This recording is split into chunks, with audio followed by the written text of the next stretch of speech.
आगामी कार्यक्रम प्रायोजित किया है जॉयस मायर मिनिस्ट्रीज के मित्रों और सहयोगियों ने। इसमें कहने के लिए कुछ नहीं है कि हर बार जब मैं शिकायत करती हूँ कि मैं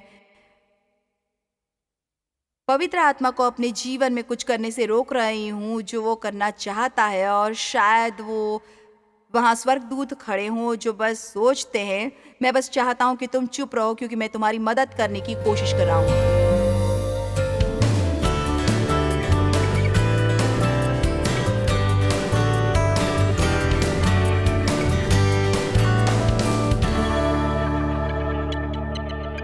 मैं आपको एक छोटा सा संदेश देने जा रही हूँ जो सब समझ सकते हैं, कोई भी असमंजस में नहीं होगा। आप इसे शायद पसंद ना करें लेकिन आप इससे भ्रमित नहीं होंगे, और सबको इसकी ज़रूरत है। मुझे व्यक्तिगत रूप से खुशी है कि मैं आज आपको ये उपदेश दे रही हूँ। वास्तव में ये मेरी मदद करने वाला है। आप जानते हैं हर चीज़ जो हम सुनते हैं उसमें कुछ नया होना चाहिए, ये केवल अभी होना ज़रूरी नहीं। अभी के लिए क्या, ये ज़रूरी है। इस संदेश को मैं कहती हूँ प्रिपेयर फॉर इंक्रीज। आप में से कितनों को बहुत ही पसंद है, ठीक है, लेकिन वास्तव में संदेश शिकायत न करने के बारे में है। मैंने इसे उस शीर्षक से छिपा दिया अगर कोई इसे बाद में खरीदना चाहे, आप इसे नहीं खरीदेंगे अगर ये कहता है डोंट कंप्लेन। अगर मैं शिकायत न करने पर एक किताब लिखूं तो ये समय की बर्बादी होगी, लेकिन प्रिपेयर फॉर इंक्रीज पर मैं एक किताब लिख सकती हूँ। वो ये अच्छा होगा, लोग काफ़ी खरीदेंगे और मैं उत्साहित भी हूँ। और इसलिए पहले मैं आपके साथ अपनी इस साल की डायरी में कुछ शेयर कर रही हूँ। जनवरी 22 को ये शब्द शिकायत कैसा मेरे दिल में आया, इसलिए मैंने लिखा है शिकायत करना। और फिर ईश्वर ने मेरे दिल से बात की, शिकायत करने से सावधान रहो, इससे तुम्हारी सुरक्षा की दीवार कमजोर होती है। स्वर्गदूतों ने परमेश्वर के वचन की बात सुनी, वचन बोले और अपनी सहायता को अधिक अनुभव करें। महिमा, आभार और थैंक्स गिविंग हमें मजबूत बनाते हैं और स्वर्गदूत और पवित्र आत्मा से ज्यादा सहायता दिलाते हैं। अब मैं हमेशा खुश होती हूँ जब परमेश्वर मुझे इस तरह याद दिलाते हैं, क्योंकि शिकायत करना ऐसा कुछ है जो कि हम हर बात स्वचालित रूप से करते हैं। हमें असुविधा होती है, लेकिन अगर हम शिकायत नहीं करते तो हमें किसी उद्देश्य से नहीं करना होगा। हमें शिकायत करने की कोशिश नहीं करनी चाहिए, लेकिन हमें शिकायत न करने की कोशिश करनी चाहिए। आप में से कितने सहमत हैं? और ऐसा नहीं है कि हमारे पास किसी के बारे में शिकायत करने के लिए कुछ नहीं है। मेरा मतलब है हमारे पास शिकायत करने के लिए बहुत सी चीज़ें हो सकती हैं, शायद दैनिक आधार पर, लेकिन मुझे नहीं लगता कि ये कितना खतरनाक है। क्या मैं ये कहने से शुरू कर सकती हूँ आपको शिकायत करने से बढ़ोतरी नहीं मिलती? इस तरह से ये आपको नहीं मिलते। खैर, 3 दिन बाद 25 जनवरी में मैंने लिखा, असल में 26 जनवरी को, कल जबकि मैं चल रही थी, ईश्वर ने मेरे दिल में बढ़ोतरी शब्द डाला। ये मेरे में आग की तरह आ गया था। मेरा मानना है कि मैं भविष्यवाणी से हमारी सेवकाई और हमारे जीवन में बढ़ोतरी की घोषणा करती हूँ। हर क्षेत्र में बढ़ोतरी, आत्मा को बचाया, रचनात्मकता, ऊर्जा, उत्साह, ज्यादा हंसी। मैं आपको बताती हूँ इस साल हंसी में मेरी बहुत बड़ी बढ़ोतरी हुई है। आर्थिक, स्वास्थ्य, शांति, सहायता, और मेरे पास बड़ी लंबी सूची है। लेकिन मुझे एहसास हुआ कि मेरा मानना है कि परमेश्वर ने शिकायत के बारे में पहले से कहीं अधिक सावधान रहने के बारे में शब्द बोला था, और अब मैं खुद को एक बड़ी शिकायत करता नहीं मानती। मैं हुआ करती थी, लेकिन परमेश्वर बस कढ़ाई करते रहे और कटाई करते रहे और कटाई करते रहे, और हर बात जब मैं थोड़ी ढीली पड़ने लगती, मेरी फुसफुसाहट थोड़ी ज़्यादा हो जाती, मुझे शिकायत न करने के बारे में एक ताज़ा शब्द मिल गया। तो आप में से कितने इसे आज इस्तेमाल कर सकते हैं? यह आपकी मदद कर सकता है। इमारत में किसी के पास अपना हाथ ऊपर न करने का कोई कारण नहीं है। आमीन।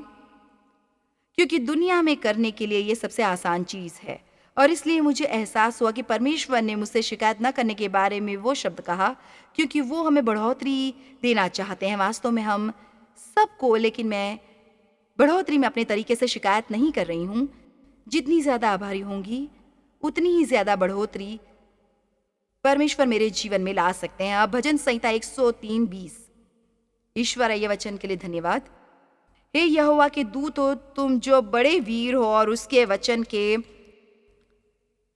मानने से उसको पूरा करते हो, उसको धन्य कहो। तो भजन संहिता 103 कहता है कि दूतों ने परमेश्वर के वचन की आवाज सुनी। आप में से कितनों को बाइबल के बारे में पर्याप्त जानकारी है कि वो जानते हैं वचन के अनुसार आपके पास सहायता के लिए स्वर्गदूत हैं, संरक्षक स्वर्गदूत। मेरा मानना है कि आज कमरा स्वर्गदूतों से भरा हुआ है। मेरा मतलब है ये केवल मेरा विश्वास है कि वे परमेश्वर के साथ सब जगह होते हैं। कभी कभी सोचे कि हमें इसके बारे में थोड़ा और सोचने की ज़रूरत है, और लेकिन हम उनकी सहायता छोड़ सकते हैं वचन को स्वीकार करके आभारी और शुक्रगुजार हो कि हम वास्तव में उनकी मदद में बाधा डालते हैं जब हम कुड़कुड़ाते हैं और शिकायत करते हैं और अपने आसपास की चीज़ों में दोष ढूंढते हैं। इसलिए मैं वचन को घोषित करने में दृढ़ विश्वासी हूँ। मेरे पास इतना समय नहीं है आपको बताने के लिए कि परमेश्वर के वचन को अपने जीवन, अपने परिवार, सेवकाई में जोर से घोषित करना सालों से मेरी मदद कर रहा है। मेरा मतलब ये केवल आश्चर्यजनक परिणाम रहा है जो मैं वचन को बोल कर देख चुकी हूँ, बजाय हमेशा बैठे रहकर ये कहना कि मैं कैसा महसूस करती हूँ। और इसका मतलब ये नहीं है कि मैं गलत क्षेत्रों में नहीं उतरती हूँ, और कभी कभी इसके बारे में बहुत बोलती हूँ कि मुझे कैसा लगता है, क्योंकि मैं करती हूँ। लेकिन इतने सालों में मैंने सीखा है और अभी भी सीख रही हूँ, क्योंकि बहुत साल पहले परमेश्वर ने मुझे शिकायत करने का वास्तव में एक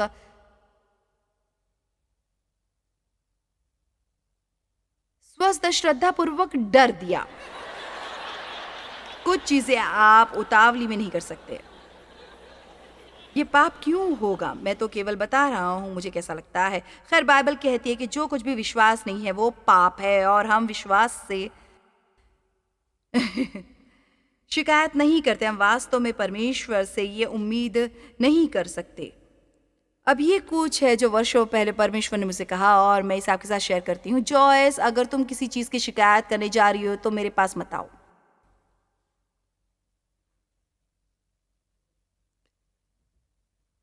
खैर, पेटी कैक मत करो, और आपको ताली बजानी है।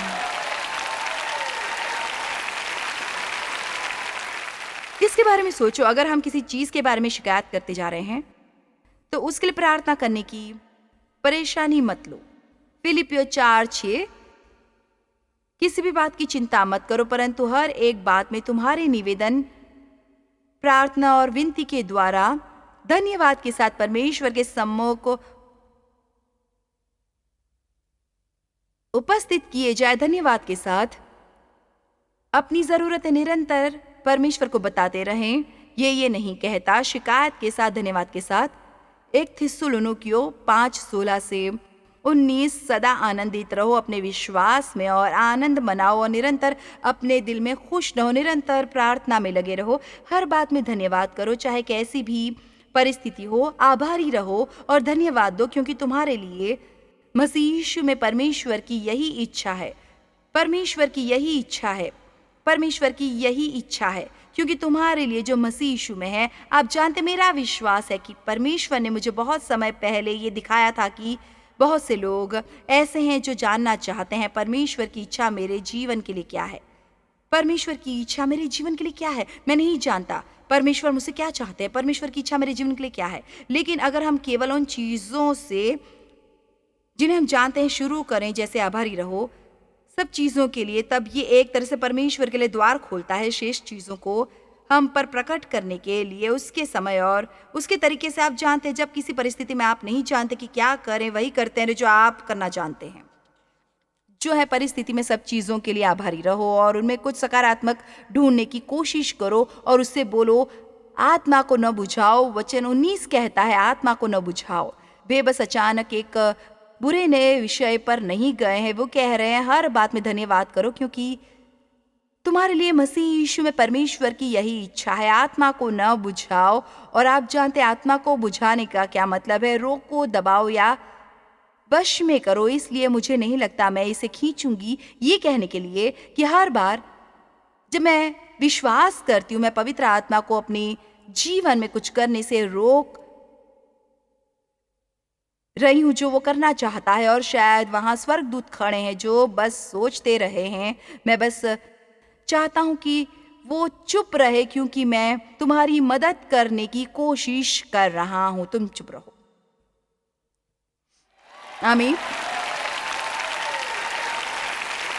शरीर शिकायत करने के बारे में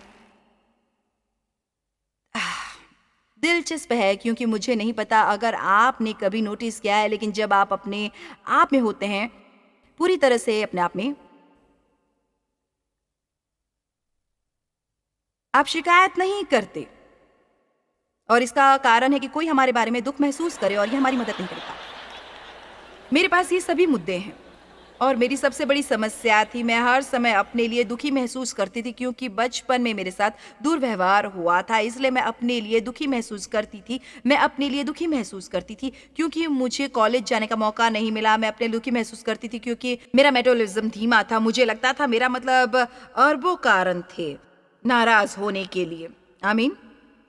ओ बॉय, मैं परेशान हो जाती और शायद कुछ बुरा हो रहा होता था और मैं परेशान हो जाती और मैं चाहती कि डेव मेरे लिए अफसोस महसूस करे, और वो मुझे याद है, वो मेरी तरफ देखता और कहता, मैं तुम्हारे लिए अफसोस नहीं करूंगा, तुम्हें इसकी जरूरत नहीं है। वाह, वो सही था, क्योंकि जब तक हम किसी को हमारी दीनता के लिए प्रोत्साहित करते रहते हैं तो हम कभी इसमें से मजबूत होकर नहीं निकलते और इसमें से बाहर आए और कहें, इससे फर्क नहीं पड़ता कि मेरे साथ क्या हुआ, मैं मसीह के जरिए इस पर काबू पा सकता हूँ। और अगर मेरी ज्यादातर शिक्षा सुनते हैं, आपने मुझे कहते सुना है कि हम एक ही समय में दीन और शक्तिशाली नहीं हो सकते। तो मैंने एक तरह से ये नोटिस किया है कि जब मैं कमरे में अकेली होती हूँ, आहें भरती हूँ और कराहती हूँ और शिकायत करती रहती हूँ। लेकिन बॉय, अगर कोई अंदर चला आता है, कल सुबह मैं ट्रेडमिल पर थी, मैं पहले ही बाइक पर थी, मैं ट्रेडमिल पर थी, मैं लगभग 5 मील कर चुकी थी और पसीना पसीना हो रही थी, मेरा चेहरा लाल है, मेरा दिल धड़क रहा है और मैं केवल अपनी कसरत कर रही हूँ। डेव अंदर आया और मैं उसी समय नोटिस करती हूँ, मैं जैसे हूँ,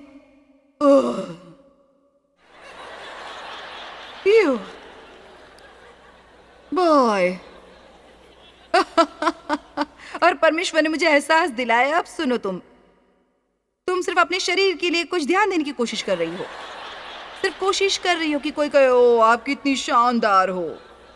आप कितना कठिन काम कर रही हो, आप कितनी शानदार हो।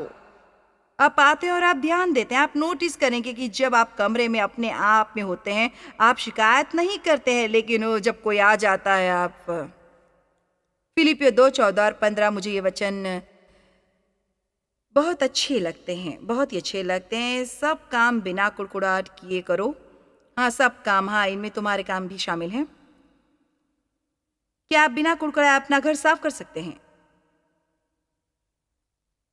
बिना कुड़कुड़ाए घास काट सकते हैं? क्या आप बिना कुड़कुड़ाए ट्रैफिक में ड्राइव कर सकते हैं? क्या आप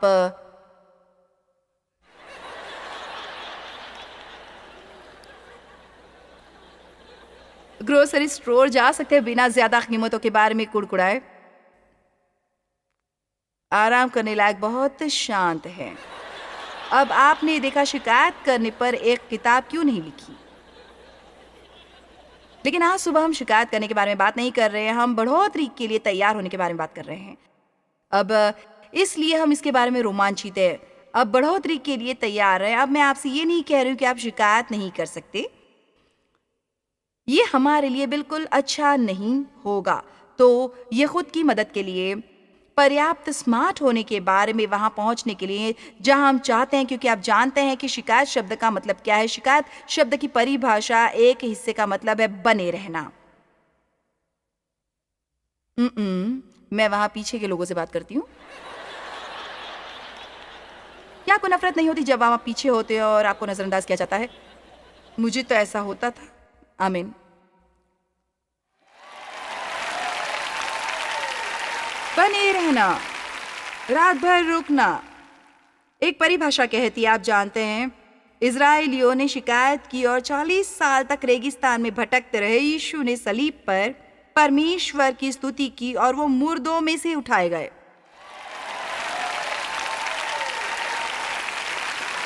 और वैसे भी अगर हम अपनी तकलीफ़ों के बारे में सोचना चाहते हैं और हाँ या नहीं हम शिकायत करने से बच सकते, क्या यहाँ कोई है जो यीशु ने कभी शिकायत की हो? या गतसमनी के बाग में या किसी भी समय जब उन्हें धोखा दिया गया या अकेला छोड़ दिया गया या प्रताड़ित किया गया? नहीं, कभी शिकायत नहीं की। मैं तुम्हारे लिए प्रार्थना करूंगा अगर तुम मेरे लिए प्रार्थना करोगे। सब काम बिना कुड़कुड़ाए और बिना विवाद किए और परमेश्वर के विरुद्ध बिना शिकायत किए किया करो। विस्तारित बाइबल कहती है परमेश्वर के विरुद्ध, तो ये ऐसा दिखाई देता है जैसे परमेश्वर इसे व्यक्तिगत रूप में लेते हैं। आप कहते हैं मैं वास्तव में परमेश्वर के विरुद्ध शिकायत नहीं कर रहा हूं, मैं तो अपनी परिस्थिति के बारे में बात कर रहा हूं। लेकिन क्या हम परमेश्वर के निमंत्रण में विश्वास करते हैं? खैर, मुझे लगता है मेरी आशीष परमेश्वर के निमंत्रण में है। वचन 15 फिलिपियो 2:15, ताकि तुम निर्दोष और भोले होकर टेढ़े और हठीले लोगों के बीच परमेश्वर के निष्कलंक संतान बने रहो, जिनके बीच में तुम जीवन का वचन लिए हुए जगत में जलते दीपकों की नाई दिखाई देते हो। तो क्या मैं इसे वास्तव में सही देख रही हूँ? क्या ये वास्तव में कह रहे हैं कि अगर आप दुनिया में सिर्फ बाहर निकल सकते हैं और शिकायत नहीं करते, बस अगर आप वहां निकल सकते हैं और दिन गुजारते हैं और शिकायत नहीं करते, तो दोस्त, दुनिया इतनी गड़बड़ी में है कि आप बस वहां उस अंधेरे के बीच में जैसे एक चमकदार रोशनी की तरह लग रहे हैं। और क्या आप जानते हैं ये ऐसा कुछ है जो हम कर सकते हैं? मैंने पिछली रात कहा था सब मसीहियों के पास एक काम है, और अगर आप वेतन का दिन चाहते हैं, अच्छा हो आप काम पर जाएं। जब सब लंच टेबल के चारों ओर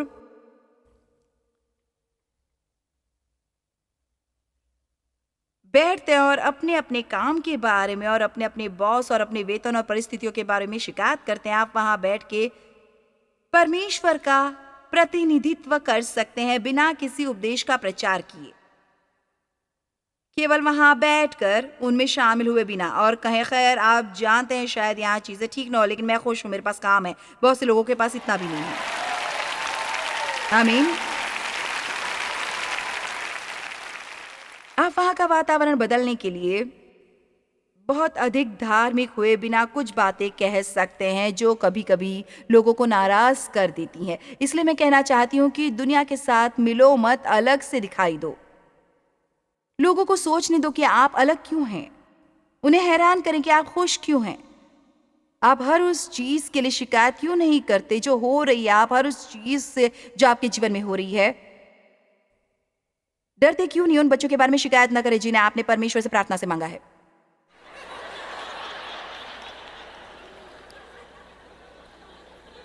ओ हाँ, उस पति के बारे में या अपनी पत्नी के बारे में शिकायत न करें जिसे आपने 20 साल तक परमेश्वर से देने का आग्रह किया था। हाल ही में हम फ्लोरिडा में थे और हम 27वें फ्लोर पर थे। मैं अपने पायजामे पहने थी और बिस्तर पर लेटी हुई थी और इमारत का फायर अलार्म बजने लगा। उन्होंने फायर अलार्म बजते ही एलिवेटर बंद कर दिए, तो मुझे उठना पड़ा और कपड़े पहने और हमें 27 फ्लाइट्स ऑफ स्टेयर्स नीचे उतरना पड़ा। मुझे वहां खड़े होकर आपको ये बताना अच्छा लग रहा है कि मैंने बिना शिकायत किए ये किया। इसलिए आज मैं अपने आप को उपदेश दे रही हूं। अगर आपको जरूरत नहीं है तो मुझे अपने आप को उपदेश देना बहुत पसंद है। लेकिन डेव और मैंने कहा परमेश्वर का शुक्र है कि हम 27 फ्लाइट्स ऑफ स्टेयर्स उतर सकते हैं। आमीन। देखो यहाँ एक चीज है, ईमानदारी से, और मैं आप लोगों में से पूछती हूँ कितनों ने पॉलियाना मूवी देखी है जहाँ वो खुश रहने का खेल खेलती है। मैं जानती हूँ ये एक बहुत पुरानी मूवी है, आप में से कितनों ने नहीं देखी होगी। मैंने बस खुद को डेट किया, और वैसे भी जो पॉलियाना किराए पर ला कर देखे वो एक खुश होने वाली मूवी है। चाहे कुछ भी हो जाए उसे कोई फर्क नहीं पड़ता था। वो खुश होने का तरीका ढूंढ लेती है और मुझे लगता है ये हमारे लिए भी अच्छा है। शैतान इससे नफरत करता है क्योंकि हम वो खेल खेलते हैं। वो हमारी चीज़ों के पीछे नहीं है, वो हमारी खुशी के पीछे है, क्योंकि ईश्वर की खुशी हमारी ताकत है, इसीलिए वो इससे नाराज़ है।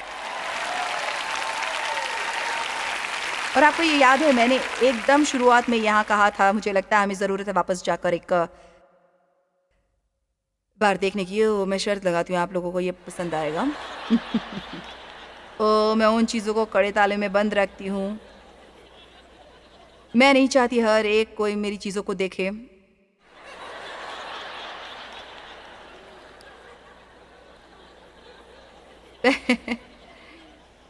फिर भी दूसरी सर्विस में मैंने अपनी जर्नल में से एक हिस्सा पढ़ने का सोचा है आपके लिए, शायद आपको अच्छा लगे। ये बड़ा मजाकिया है। मैंने परमेश्वर से कहा, मुझे अफसोस हो रहा है बताते हुए कि मैं छोड़ रही हूँ, मैं नहीं कर सकती। शिकायत करने से सावधान रहो, ये हमारी सुरक्षा दीवार को कमजोर करती है। खुशी हमारी ताकत है, लेकिन शिकायत करना हमें कमजोर करता है। और सुविधा के बारे में क्या हम बिना शिकायत किए असुविधा में से गुजर सकते हैं? क्या हम बिना शिकायत किए असुविधा में से गुजर सकते हैं? ये बेकार सेल फोन मुझे पागल कर देता है हर समय, जैसे मैं पलटती हूँ beep beep beep beep beep डिग डिग डिग। लेकिन आप ही है जो इसे चाहते थे, आपको ये चाहिए था। जब मैं स्तुति और धन्यवाद करती हूँ, हर बार मैं कहती हूँ धन्यवाद परमेश्वर, स्वर्गदूत मेरे जीवन में काम करते हैं। लेकिन हर सुबह मैं बात कर रही हूँ केवल उन विनाशकारी चीज़ों के बारे में, हालांकि उनमें से गुजरना अच्छा होता है, लेकिन केवल इसमें से गुजर जाना, मुझे लगता है कभी कभी हमें बड़ी जीत नहीं मिलती जब तक कि हमें छोटी जीत मिलना शुरू ना हो। इसलिए आप कमिटमेंट क्यों नहीं करते? परमेश्वर से कहें आपकी मदद करने के लिए कि इसमें से गुजरने के लिए एक दिन में एक बार, या आधे दिन में हो सकता है, या एक घंटे में। मैंने निर्णय किया कि मैं एक छोटी सी परीक्षा करने जा रही हूँ, और इसलिए 8 हफ्तों के लिए मैं हर वो खींच दिलाने वाली चीज़ जो मेरे साथ हुई मैंने लिखी, जिसने मुझे शिकायत करने का कारण दिया। और इन 8 हफ्तों के समय के दौरान मेरे साथ 34 चीज़ें हुई, हर दूसरे दिन एक। आपको भी कभी ये करना चाहिए। आप हैरान हो जाएंगे और आप देखेंगे कि शैतान क्या करने की कोशिश कर रहा है। वो केवल ये कोशिश करता है कि हमारे में से जीवित उजाले को बिल्कुल परेशान करके बाहर कर दे, ताकि हम सब जिनके पास बम्पर स्टिकर और जीसस पिन्स और हमारी गर्दनों में बड़ी बड़ी क्रॉसेस लटक रही हैं, केवल हर तरफ बुड़बुड़ाना और भुनभुनाना और शिकायत करना, और फिर रविवार का चर्च में आते और गाते।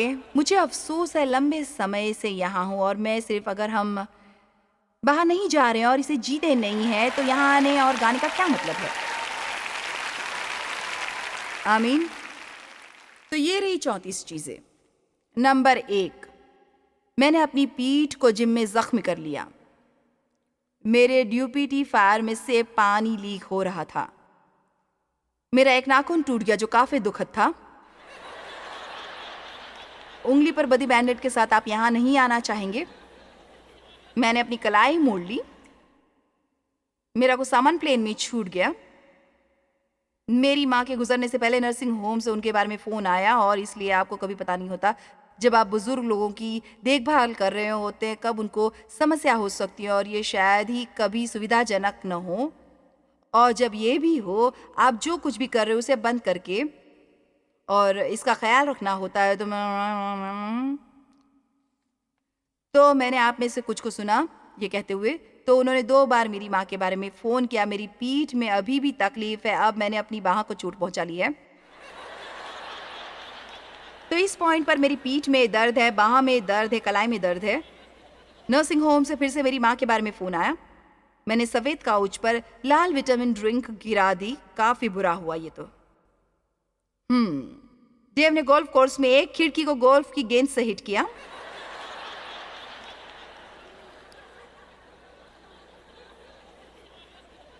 एक बार मैं बीच रात में जाग गई और मैं बहुत बात कर रही थी, जो मुझे लगा कि डेव या किसी को जवाब देना चाहिए, पर मुझे कोई जवाब नहीं मिला।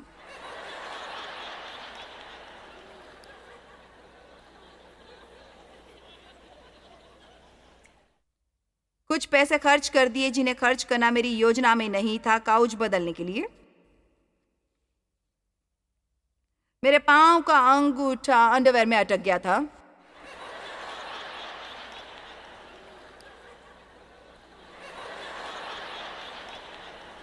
और मेरी छोटी उंगली में ठोकर लग गई थी। मेरी छोटी उंगली और उसके पास की उंगली में इलास्टिक अटक गया और मैं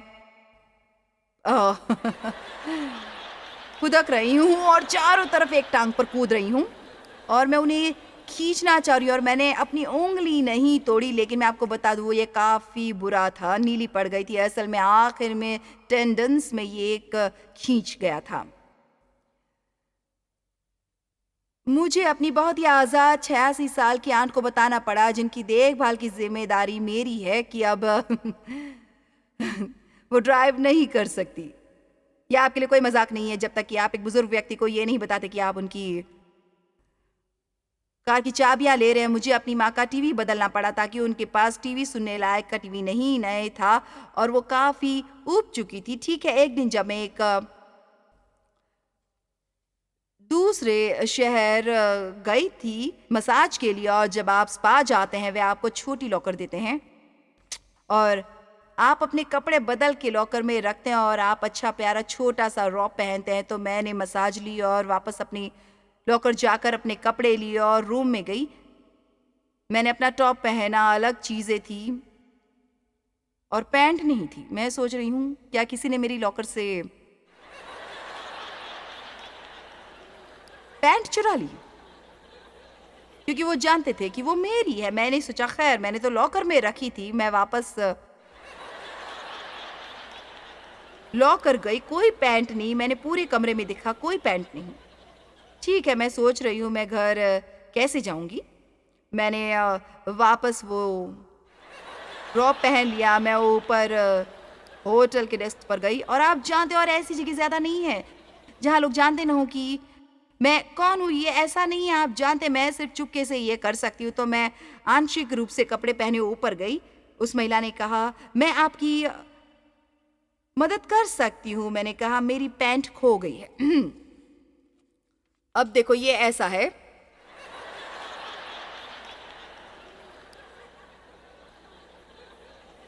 ये असल जीवन है। ये प्रवचन मंच जीवन नहीं है, ये असली जीवन नहीं है। हमारे जीवन में बस हर किसी की तरह ही कुछ होता है। आमीन।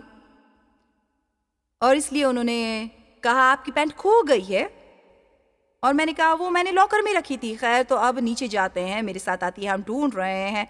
उसने सारे लॉकर में देखा तो आखिर उसने कहा आप जानती हमारी एक गिफ्ट शॉप है और मैं फ़ोन करती हूँ, आप वहाँ जाएं और हम आपको एक जोड़ी पैंट देंगे। अब समस्या है, गिफ्ट शॉप लॉबी से होकर जाना पड़ता है, लॉबी में से होकर गिफ्ट शॉप तक अपने रॉब में। तो मैं गिफ्ट शॉप में गई और वहां उस महिला ने मुस्कुराकर पूछा आप ही वो महिला हैं? तो उन्होंने मुझे एक जोड़ी पैंट दी। आखिरकार मैं घर पहुंची। उस दोपहर उन्होंने फ़ोन करके कहा मैं बहुत अफसोस है मिसेस माया, हमें आपकी पैंट मिल गई है। मैंने पूछा कहाँ थी? उसने कहा खैर आपने शायद उसे बेंच पर छोड़ दिया था और किसी ने वो हमें ऊपर डेस्क पर लाकर दे दी और हमने उसे रख लिया, लेकिन हमारी अपॉइंटमेंट बुक उसके ऊपर रखी थी और इसलिए हमें वो काफ़ी मजाकिया लगा। स्पा में मेरी पैंट खो गई। मेरी माँ ने अपने $350 का नया चश्मा खो दिया। मुझे लगता है उन्होंने गलती से उसे कचरे के डिब्बे में फेंक दिया।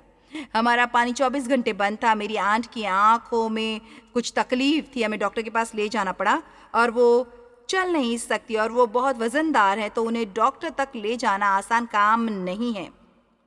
मेरे काम पर कुछ ऐसी परिस्थिति आई जिसकी उम्मीद नहीं थी। ये लोगों की समस्या थी। आप में से कितनों लोगों को समस्याएं अच्छी लगती है? देव की पीठ की सर्जरी हुई और मेरे साथ भी कुछ समस्याएं हुई। हमें काफ़ी कुछ सहना पड़ा। हम इंडोनेशिया में थे और वहाँ बाढ़ आ गई और हमारी सभाएं बर्बाद हो गई। घर वापस आने के लिए प्लेन में चढ़ी और पेट में वायरस था। इंडोनेशिया से घर पहुंचने के 3 घंटे बाद मुझे बीच रात में फ़ोन आया कि मैं अपनी आंट को हॉस्पिटल लेकर जाऊं। तो मैं जैसे एक और कर्मचारी संबंधी को लेकर गई और तनाव हमारा वेब दिन से बंद था। ये खर्चीला है। मेरा अंगूठा काउच की टांग में अटक गया। क्रैकर्स का डिब्बा पैंट्री के फर्श पर बिखर गया। अपनी आंट से कहना पड़ा कि उन्हें नर्सिंग होम में रहना होगा क्योंकि वो अपने अपार्टमेंट में नहीं रह सकती। जिस होटल में मैं रही थी वहां दिन भर फायर अलार्म की परीक्षण की जा रही थी। लेकिन इन सब से ऊपर भी 34वीं चीज जो मेरी इस सूची में थी, मैं हर रोज वर्कआउट के बाद अपने लिए प्रोटीन शेक बनाती हूँ। खैर डेव के पास है। मैंने अपना प्रोटीन शेक बनाया और उसका स्वाद वास्तव में अजीब था, साबुन जैसा। और मैं सोच रही हूँ और तब मुझे एहसास हुआ कि वो क्या था। देव सचमुच बहुत अच्छा है। वो बर्तन धोता है। देव की मदद कर। वो डिश वॉशर इस्तेमाल नहीं करता। उसे लगता है कि हाथ से अच्छा साफ करता है, इसलिए वो उन्हें डिश वॉशर सोप के प्रेम में है। वो नीली सी चीज और वो इसलिए वो सब बर्तन सिंक में डाल देता है, पानी डालता है और वो उन्हें भीग नहीं देता। खैर मैंने ये देखा नहीं था, लेकिन अभी भी मेरी शेकर डिश में साबुन था मेरे शेकर कप में, और इसलिए मैंने अपना shake Dawn dishwasher soap से धोया। और डेव को इसके लिए अफसोस भी नहीं हुआ। आप जानते उसने क्या किया? वो पूरा दिन बबल बनाते रहे, बबल्स। आओ भी परमेश्वर की महिमा हो कि हम ऐसे जीवन जी सकते हैं।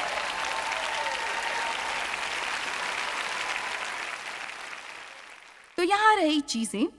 जीवन असली है और चीजें होती हैं, और ये इतना चुनौतीपूर्ण है। जब इस तरह की चीजें होती हैं तो न तो बड़बड़ करो और न शिकायत करो और न blue blue blue blue blue blue, लेकिन चलो खुशी का खेल खेलते हैं। बजाय परेशान होने के कि हमें 27वीं मंजिल से नीचे आना पड़ा, हमें खुश होना चाहिए कि हम ये कर पाए। बजाय परेशान होने के कि आपको काउच बदलना पड़ा न चाहते हुए भी, खुश होने के कि आपके पास ये करने के लिए पैसे हैं। अपनी नौकरी के बारे में शिकायत करने की बजाय खुश रहो। बजाय अपने पति के बारे में शिकायत करने के खुश रहो। कहीं कोई अकेली औरत है जो आपके पति को पाकर खुश होगी। वो आपके पति के साथ काफी अच्छा जीवन जी सकती है। जो आपको बिल्कुल भी सूट नहीं करता वो उसे करेगा। शिकायत करना पाप है। गिनती 21 4 से 7। इजराइलियों के बारे में बात कर रहे हैं। फिर उन्होंने होर पहाड़ की कूच करके लाल समुद्र का मार्ग लिया कि एदोम देश से बाहर घूमकर जाएं, और लोगों का मन मार्ग के कारण बहुत व्याकुल हो गया। अब हम शुक्रगुजार हैं, ठीक है, जब तक कि ऐसा कुछ नहीं होता जो हमें पसंद नहीं है। आप में से कितने ये जानते हैं कि मुसीबतें जीवन का एक हिस्सा है, परेशानी जीवन का हिस्सा है। मुझे हैरानी होगी अगर हम में से कोई पूरा दिन गुजार दे और कोई परेशानी ना हो, बल्कि ये पसंद करते हैं कि ऐसा नहीं हुआ। लेकिन मैं आपको कुछ बता सकती हूँ, हम उन चीज़ों पर कितना ध्यान देते हैं ये निर्धारित करता है कि वे हमें कितना परेशान करते हैं। मैं आपको ईमानदारी से वो चीज़ें बता सकती हूँ, यहाँ तक कि ये सब चीज़ें जो मैंने आपके लिए पढ़ी उन्होंने मुझे ज़्यादा परेशान नहीं किया। सच्चाई ये है कि मैं वो सब कुछ भूल जाती अगर मैंने सूची न बनाई होती। लेकिन ये देखना मनोरंजक था कि उस समय के दौरान कितनी चीज़ें हुई और मैं खुश रहने में सक्षम थी। परमेश्वर की स्तुति हो। और यही शैतान को पागल बनाता है। आमीन। क्या आप खुश रह सकते हैं? यीशु इसलिए नहीं मरा कि हमें हर चीज से बचाए। ये लोगों के लिए प्रभावशाली नहीं होगा अगर हम खुश नहीं। ये और भी कोई समस्या नहीं थी। कोई भी ये कह सकता है। लेकिन जब आप कुछ ऐसे हालात में से गुजरते हैं या आप प्रार्थना कर रहे हैं और आपको इंतजार करना पड़ता है और आप समझते नहीं है क्यों, और आपके जीवन में चीजें हो रही हैं जो आपकी समझ में नहीं आता क्यों, परमेश्वर पर विश्वास करने के लिए हमें बुलाया गया है। यीशु को समझ नहीं आया जब वो सलीब पर थे, मेरा खुदा तूने मुझे क्यों छोड़ दिया? मैं अपनी आत्मा तेरे हाथों में सौंपता हूँ। मैं विश्वास करता हूँ। मैं आपको बताती हूँ क्या ये एक किताब लिख रही हूँ विश्वास और परमेश्वर पर विश्वास करने पर, और मैं वास्तव में इसका आनंद ले रही हूँ। परमेश्वर पर भरोसा ऐसा कुछ नहीं जो हमें करना चाहिए। परमेश्वर पर भरोसा करना हमारा सौभाग्य है। मेरा मतलब ये सौभाग्य है कि परमेश्वर पर भरोसा करने का विकल्प सदा हमारे पास है। वचन 500 वे परमेश्वर के विरुद्ध और मूसा के विरुद्ध बातें करने लगे। ये रहा आरोप लगाने का खेल। मुझे समस्या है, तुम लोग हमको मिस्र से जंगल में मरने के लिए क्यों ले आए हो? यहाँ न तो रोटी है और न पानी, और न हम घृणा करते हैं या न नफरत, और हमारे प्राण इस निकम्मी रोटी से दूषित हैं। अब वे आश्चर्य से केवल खुद के बारे में सोच रहे थे, क्योंकि मैना को अभी बहुत लंबा समय नहीं हुआ था और अब अचानक वो उससे नफरत करने लगे। इसलिए ईमानदारी से, अगर हम खुद के साथ ईमानदार हैं, आखिर में उन चीजों के लिए शिकायत करने लगेंगे जिन्हें हमने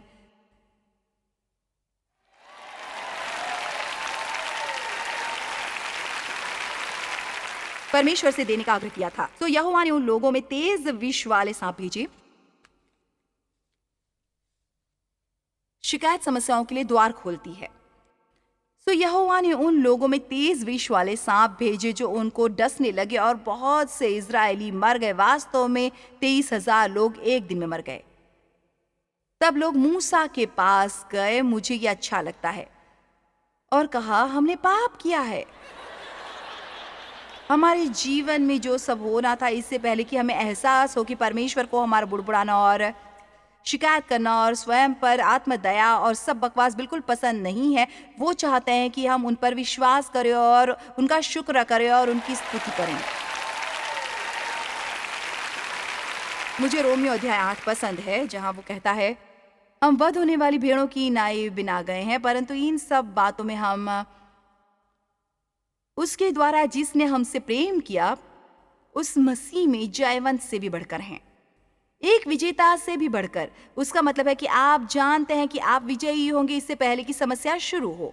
और इसलिए जब हमारे जीवन में कोई समस्या आती है और कहती है, ओ नहीं, मैं क्या करने जा रही हूँ, सिर्फ ये कहे मेरे पास विजय है, मैं नहीं जानता वास्तव में ये सब क्या होगा, इस दौरान मेरे पास परमेश्वर का विश्वास है और मुझे विजय प्राप्त होगी। हम समस्या पर ज्यादा ध्यान देते हैं और इस पर ज्यादा नहीं कि परमेश्वर इसमें से बाहर निकालने के लिए क्या करेंगे। मुझे बहुत खुशी है कि सुबह आप आए। अब आप इससे भी ज्यादा खुश होने वाले हैं। लोग मूसा के पास जाकर कहने लगे, हमने पाप किया है कि हमने यहोवा के और तेरे विरुद्ध बातें की हैं।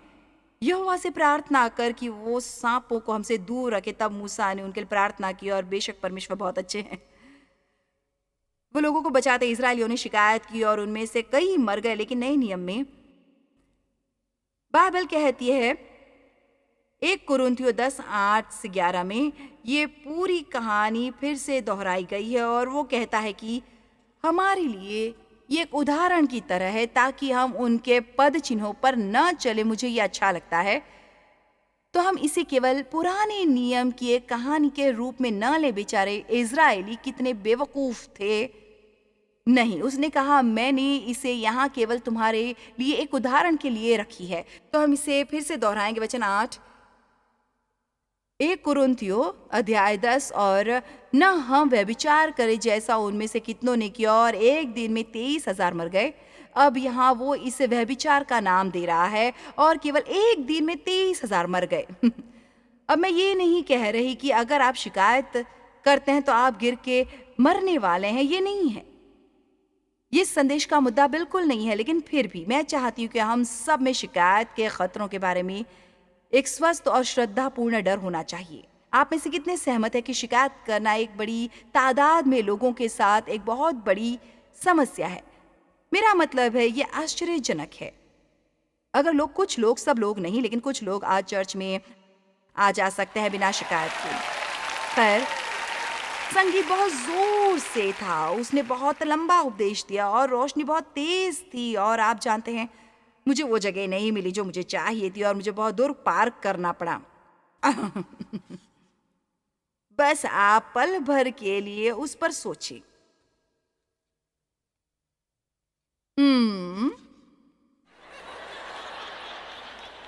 वचन 9, ना प्रभु को परखे और ना उनकी सहनशीलता को आजमाए। वो तो जैसे वो कह रहा है तुम लोगों को लगता है कि तुम्हें समस्याएं हैं, तुम्हें यहाँ ऊपर होना चाहिए तुम सबको सुनने के लिए, और ना ही हम प्रभु की अच्छाई को परखे जैसा उनमें से कितनों ने किया, और सांपों के द्वारा नाश किए गए शैतान के लिए द्वार न खोले। और न तुम कुड़कुड़ाओ जिस रीति से उनमें से कितने कुड़कुड़ाए और नाश करने वालों के द्वारा नाश किए गए, परंतु ये सब बातें जो उन पर पड़ी दृष्टांत की रीति पर थी, और वे हमारी चेतावनी के लिए जो जगत के अंतिम समय में रहते हैं लिखी गई है। शिकायत का मतलब है करते रहना। क्या आप ज्यादातर समय संतुष्ट हैं? क्या आपका रहन सहन बहुत ऊंचा है? क्या आपको खुश रखने में बहुत ज्यादा समय लगता है? क्या आप हर चीज आपके तरीके से होनी चाहिए ताकि आप शिकायत ना करें? अब मैं चाहती हूं कि आप सुने जो मैं कहने के लिए तैयार हो रही हूं। आप जिस चीज के बारे में कुछ करना नहीं चाहते हैं उसके लिए शिकायत ना करें। देखो, आपको ये अच्छा लगा, आपको कितना कुछ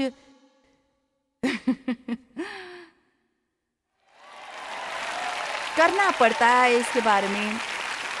आप में से कितने ये शिकायत करते हैं? कोई मददगार नहीं। मैं इसे बेहतर जानती हूँ। मैं उन सब चीजों को नहीं जान सकती जिन्हें मुझसे करने की उम्मीद की जाती है। कोई भी मानसिक रूप से स्वस्थ व्यक्ति जैसे मैं रहती हूँ वैसे रह सकता है और जीवित रहता है। मेरा तनाव अविश्वसनीय है और मुझे बस ऐसा नहीं लगता कि मैं सह सकती हूँ। आप अपना तनाव ठीक कर सकते हैं। मेरा मतलब मैं आपके साथ बैठ के आपका तनाव 1 घंटे में ठीक कर सकती हूँ।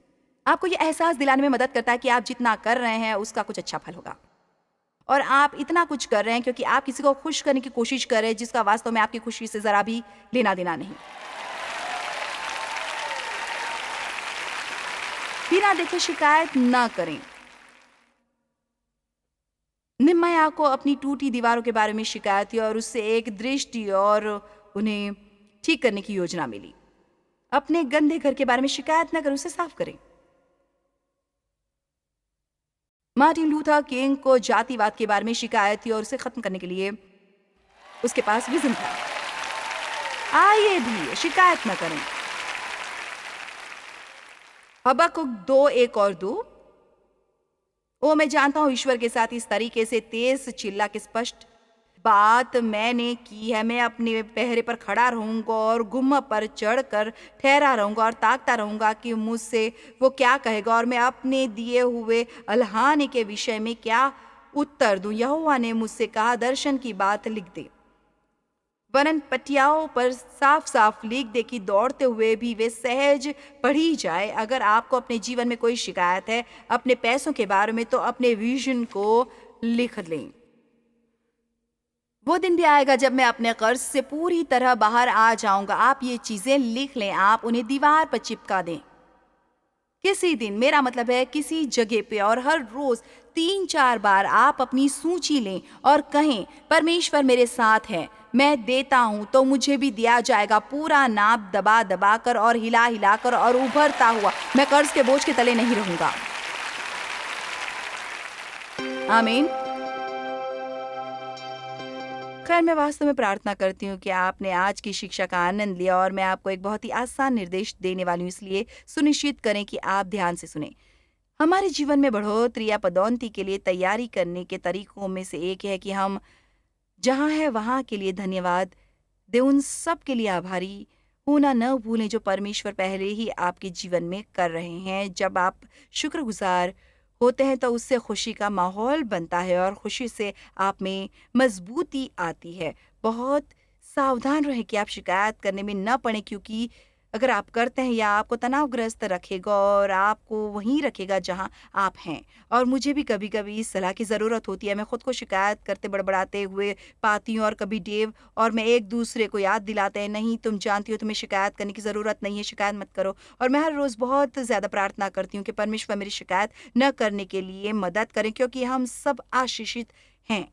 और मैं जानती हूँ आपको शायद जीवन में समस्याएं हैं जैसे कि हर किसी को होती है, लेकिन सावधान रहो कि आप केवल अपनी समस्याओं को ही न देखें और न अपनी आशीषों को भूलें।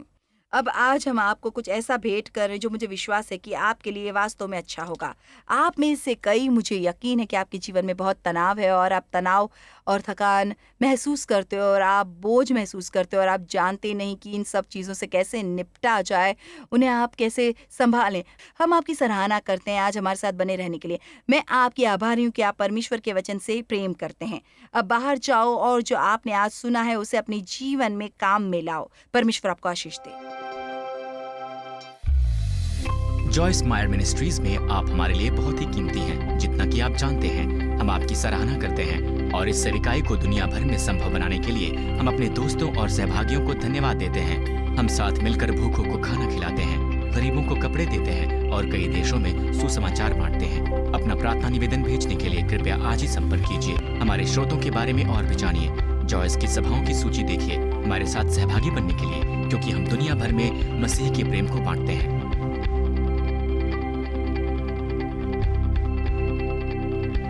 इसका खर्च उठाया है जॉयस मायर मिनिस्ट्रीज के मित्रों और सहयोगियों ने।